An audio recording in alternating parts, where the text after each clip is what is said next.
আশুরা উপলক্ষ করে, যেই দিন আশুরা 10 তারিখ, এই দিন আমাদের কিছু কাজ আছে। আমাদের কাজ আছে কয়টা কাজ? এই দিন আমাদের 2টা কাজ আছে, 2টা কাজ। 1 নাম্বার হলো রোজা রাখা, 2 নাম্বার হলো তওবা করা। বলেন সুবহানাল্লাহ। 2 নাম্বার কি?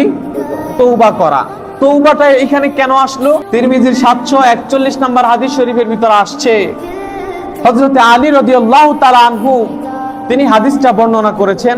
হযরতে আলী রাদিয়াল্লাহু তাআলা আনহু তিনার কাছে এক ব্যক্তি এসে বলতেছেন, হযরতে আলী কাররামাল্লাহু ওয়াজহাহুল কারীম, রমজান মাসের পরে যদি রোজা রাখি তাহলে আপনি কোন দিন রোজা রাখার জন্য আমাকে নির্দেশ করবেন?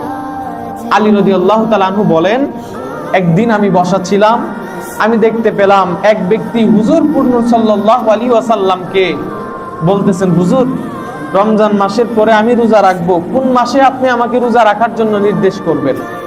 আল্লাহ হাবিব রাহমাতুল্লিল আলামিন বলেন, রমজান মাসের পরে তুমি যদি রোজা রাখতে চাও তাহলে মুহররম মাসে তুমি রোজা রাখো। বলেন সুবহানাল্লাহ।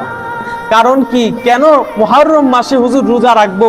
কারণ হলো আমার নবী বলেন, মুহররম মাস হলো আমার আল্লাহর মাস, এর জন্য তুমি রোজা রাখো। শুধু তাই নয়, এই মুহররম মাসের রোজা উপলক্ষ করে আমার নবী রহমাতুল্লিল আলামিন বলতেছেন, আল্লাহ রাব্বুল আলামিন একটা গোত্রের তওবা আমার আল্লাহ এই দিন কবুল করেছিলেন।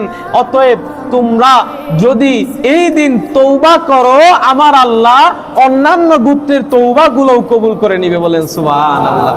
তার মানে 1 নাম্বার আমাদের রোজা রাখতে হবে, 2 নাম্বার আমাদের তওবা করতে হবে। কেন তওবা করব?